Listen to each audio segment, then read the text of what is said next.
සුබ දවසක් කියලා මුලින් පිළිගන්නවා යක්වරාවනා channel එකට. ඉතින් අද දවසේ වෙනදා වගේම විශේෂ වූ කාරණාවක් සම්බන්ධව තමයි අද අපි කතා කිරීමක් කරන්නේ. ඉතින් මේ කාරණාව තමයි අපිට නිදහන් සලකුණක් හම්බෙලා තියෙනවා යග්ගහපිටිය කියන ප්‍රදේශයෙන්. යග්ගහපිටිය කොහෙද තියෙන්නේ කියලා ඔබ දන්නේ නැතුව ඇති. සමහරක් උදවිය දැනගන්නත් පුළුවන්. ඉතින් කැන්ඩි වල තමයි තියෙන්නේ මහනුවර දිස්ත්‍රික්කයේ යග්ගහපිටිය කියලා. ඉතින් මේ යග්ගහපිටිය කියන ප්‍රදේශයට ආවේනික වූ නිදන් සලකුණක් කියලා තමයි මේක සඳහන් වෙන්නේ. මොකද මීට අමතරව කිසිම තැනකින් මේ වගේ නිදන් සලකුණක් යකුර රාවණ අපිට දකින්න අහන්නවත් ලැබිලා නැහැ මේ වෙනකොට. ඉතින් මේ යග්ගහපිටිය විශේෂත්වය වෙන්නේ ඒ කාලයේදී යක්ක ගෝත්‍රිකයන් විසූ ස්ථානයේ හැටියට තමයි යග්ගහපිටිය කියන එක වර්තමානයේදී මේ නම හැදිලා තියෙන්නේ කියලා තමයි කියන්නේ. ඉතින් ඒකේ සත්‍යතාවයක් තියෙනවද අසත්‍යතාවයක් තියෙනවද කියලා අපි හරියටම දන්නේ නැහැ. මොකද ඒකේ ලිඛිත තොරතුරු කිසිම දෙයක් අපිට මේ වෙනකන් වාර්තා වෙන්නේ නැති නිසා. ඉතින් මේ නිදන් සලකුණ ගැන කතා කරනකොට සමහරක් උදවිය කියන්නේ මේක බාගෙට කොටන ලද නිදන් සලකුණක් කියලා. ඉතින් මේකට හේතුව තමයි ඔබ දන්න දෙයක් තමයි මේ ඉබ්බෙක්ගේ සලකුණක් කියන එක. ඉතින් මේකෙදි ඉබ්බගේ කකුල් දෙක සහ දෙක විතරයි නැත්තේ. ඊතුරු මූණ වගේ ඉස්සරහින් තියෙන කොටසකුත් තියෙනවා. මේකේ කට්ට තියෙන ප්‍රදේශයකුත් තියෙනවා. ලස්සනට පැහැදිලිව පේනවා.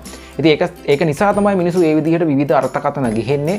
හැබැයි මෙතනදී මේ යග්ගහපිටිය ප්‍රදේශයේ අපි මේ ප්‍රාදේශීය වාර්තාකරු එක් විදිහට අපිත් එක්ක මේ වීඩියෝ එක අපිට ලබා දුන්න පුච්කලයා කියන්නේ මේකෙදි වෙනම කතන්දරයක්.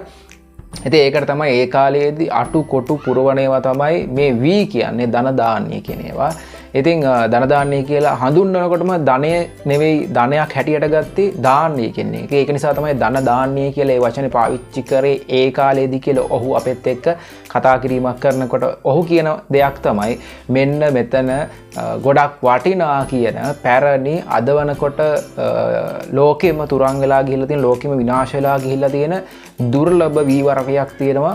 ඉතින් ඒ වී ඇටයක් සාමාන්‍යයෙන් අඟල් භාගයකට වඩා වැඩි දිගක් තියෙන දැවැන්ත වී වර්ගයක් තමයි කියන්නේ. ඉතින් එක්කෝ මේක මාවීද නැත්නම් ඇල් වීද නැත්නම් අපි ගත්තොත් එහෙම මේ කළු හීනට කියලා තියෙනවා. විවිධ විදිහේ වර්ග තියෙනවනේ.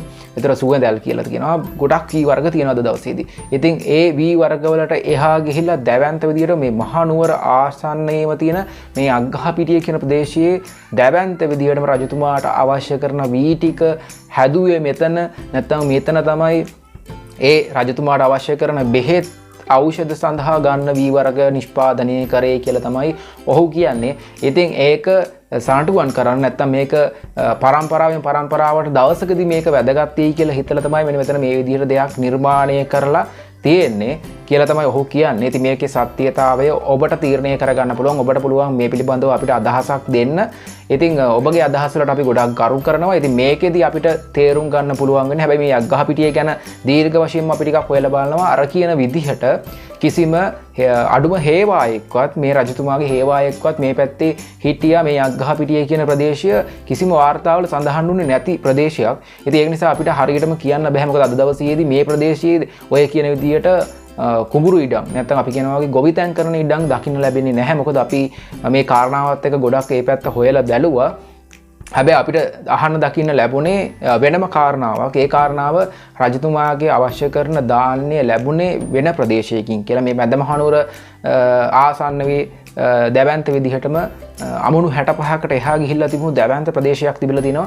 ඉතින් ඒක අද දවසේ නම් වෙනම බෞද්ධ මධ්‍යස්ථානයක් කරන පන්සලකට තමයි අයිති වෙලා තියෙන්නේ. ඉතින් අපිට හොයාගන්න පුළුවන් වුණු තොරතුරුත් එක්ක බලනකොට ඒ හා සමාන තොරතුරක් තමයි මෙතනදී තියෙන යග්ගහපිටිය කියන ප්‍රදේශය සම්බන්ධව. ඉතින් ඔබට පුළුවන් ඔබගේ අදහස අපිත් එක්ක බෙදා ගන්න. ඉතින් අද දවසේ වීඩියෝ එක හොඳයි නම් අනිවාර්යෙන් ලයික් කරන්න, කමෙන්ට් කරන්න, ෂෙයා කරන්න, සබ් එකක් දෙන්නත් අමතක කරන්න එපා. ඔබගේ හොඳම යාළුවාට මේ වීඩියෝ එක ෂෙයා කරයි කියලා අපි බලාපොරොත්තු වෙනවා. Okay, thank you.